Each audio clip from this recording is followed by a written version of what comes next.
तो हेलो दोस्तों, और की हालचाल। इस एपिसोड में हम वी जोंग और गुई की बेहतरीन फाइट को देखने वाले हैं और हमें ये भी पता चलेगा कि उस अननोन आदमी को वू जी से क्या मिलने वाला है जिसके लिए वो टियानजी के पास तक आ गया। एपिसोड की स्टार्टिंग में हम लोग मोया को देखते हैं जो कि जनरल की तरफ से हान फाई की इस रेस्क्यू मिशन में मदद करने के लिए आया था। हान फाई ने मोया के बारे में सुन रखा था कि मोया जनरल का सबसे ज़्यादा वफादार आदमी है। फिर हान फाई वी जोंग से पूछता है कि क्या वी जोंग और मोया इससे पहले जनरल ऑफिस के अलावा कहीं और मिले हैं, जिस पर वी जोंग बताता है कि मोया से वो डिक्सुस क्लैन में एक और बार मिल चुका है, जहां पर वी जोंग ने मोया को चोट भी पहुंचा दी थी। इस पर मोया कहता है कि उसे उसकी ड्यूटी के दौरान ऐसी बहुत सारी चोट लगती रहती है, तो इसमें कोई बड़ी बात नहीं कि तुमने मुझे चोट पहुंचा दी हो, और अब तो वो जख्म भर भी चुका है। तभी वी जोंग मोया से पूछता है कि कुछ दिन पहले सिटी में एक सीक्रेट प्रिजन ब्रेक हुआ था और वहां पर तुम्हारे जाने का सबूत मिला है। कहीं ऐसा तो नहीं कि तुम्ही ने टियानजी को आज़ाद कराया हो। जिस पर मोया अपनी सफाई देता है कि चूंकि अब क्यूजू क्लैन को वी जोंग ने इन्फॉर्मेशन दी है और उसने डिक्सुस क्लैन पर कब्जा कर लिया है और वो लोग बहुत ज़्यादा हैं, इसीलिए ऐसा भी हो सकता है कि उन्होंने गलत इन्फॉर्मेशन वी जोंग तक पहुँचा दी हो। लेकिन वी जोंग को तो सारी सच्चाई पता चल गई थी कि जनरल ने ही मोया की मदद से टियानजी को आज़ाद कराया है, क्योंकि मोया बिना जनरल की कमांड के कोई भी काम नहीं करता।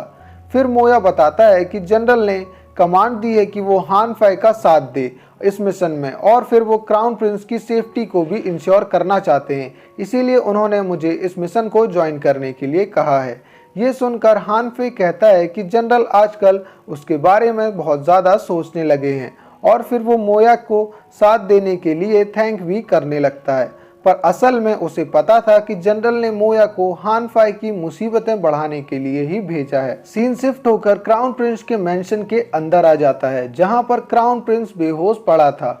फिर वो अचानक बेहोशी से उठ जाता है। वो अपने सामने मरमेड गर्ल को देखता है जो क्राउन प्रिंस को मूव ना करने के लिए कह रही थी। तभी हम टियानजी को देखते हैं जो कि तख्त पर बैठा हुआ था, जो अपने ब्लैक मैजिक से क्राउन प्रिंस को इल्यूजन दिखाने लगता है, जहां पर हम टियानजी और हान स्टेट के सोल्जर्स के बीच में फाइट को देखते हैं। और चू और हान स्टेट के सोल्जर ने बायू के सभी सोल्जर को मार दिया था, और फिर सोल्जर्स ने टियानजी को भी चारों तरफ से घेर लिया था। जिसके बाद हम टियानजी को एक सीक्रेट प्रिजन में देखते हैं, जहां पर वो बुरी तरीके से उन चेन्स से बंधा हुआ था, जिससे वो आज़ाद होने की बहुत ज़्यादा कोशिश कर रहा था, पर वो नाकामयाब रहा। इन सभी डरावने इल्यूजन्स को देख करके क्राउन प्रिंस बहुत ज़्यादा घबरा जाता है और फिर वहीं पर बेहोश हो जाता है।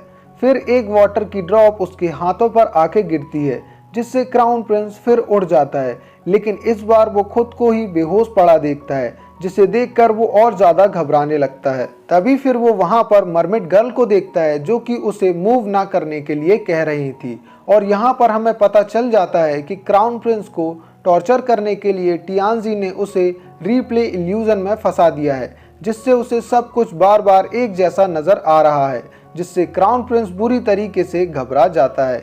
लेकिन तभी हॉल के अंदर स्नेक लॉर्ड आता है, जो टियानजी को बताता है कि सारी तैयारियां कंप्लीट हो चुकी हैं और अब ज़ॉम्बी बना क्रोमैन वूजी हमारे हर सवाल का जवाब दे देगा।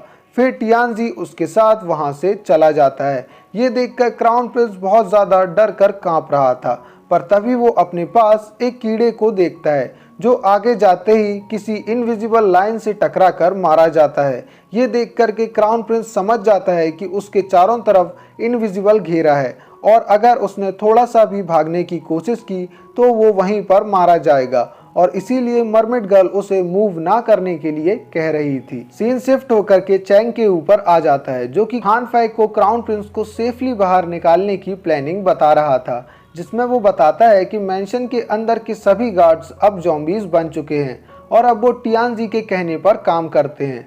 और रेड आईब्रो टियानजी के 4 सबऑर्डिनेट्स हैं, जो कि ईस्ट, वेस्ट और साउथ के एंट्रेंस पर मौजूद हैं। जिस पर हान फाई 4 सबऑर्डिनेट्स के बारे में पूछता है, तो चैंग बताता है कि उसमें से एक बाई डुआंग यानी कि स्नेक लॉर्ड, दूसरी यान लिंग जी यानी कि मरमेड गर्ल, तीसरा गुई है और चौथा क्योशिमो है। ये सुन करके हान फे चैंग से पूछता है कि मेंशन में जाने के 4 रास्ते हैं, पर टियानजी ने सिर्फ 3 रास्तों पर ही अपने साथियों को लगाया है, और नॉर्थ गेट पर अभी भी कोई नहीं है।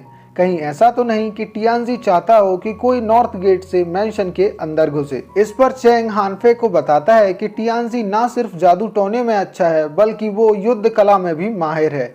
फिर वीजोंग कहता है कि टियानजी बस इस गेट पर किसी को ना रखकर अपनी कमजोरी को दिखा रहा है ताकि हम लोग लालच में आके यहीं से अंदर जाएं और फिर अंदर जा करके उनके जाल में फंस जाएं।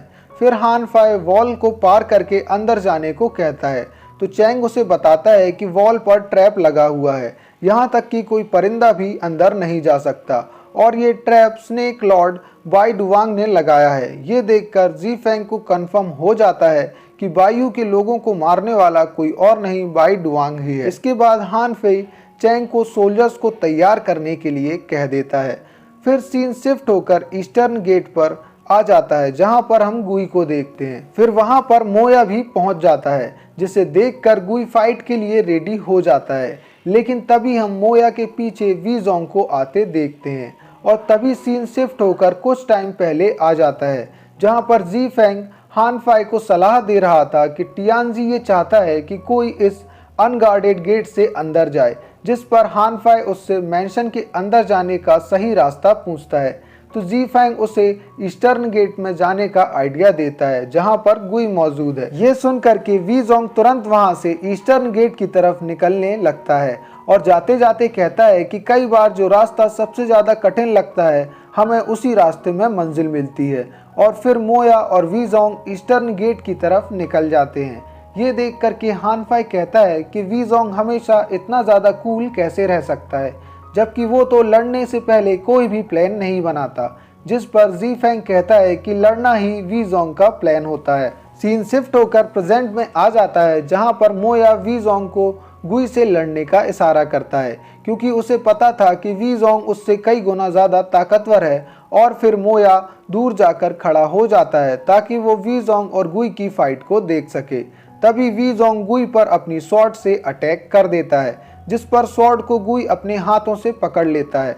फिर वीजोंग अपनी स्वॉर्ड छुड़ाकर उस पर बैक टू बैक अटैक करने लगता है, पर गुई पर इस अटैक का कोई भी फायदा नहीं होता और वो अपने हाथों से ही बड़ी आसानी से उसके अटैक्स को रोकने लगता है। इसके बाद वीजोंग गुई के पेट पर स्वॉर्ड चलाता है पर गुई को इससे एक भी खरोंच नहीं आती और गुई अपने पंच से वीजोंग को दूर फेंक देता है।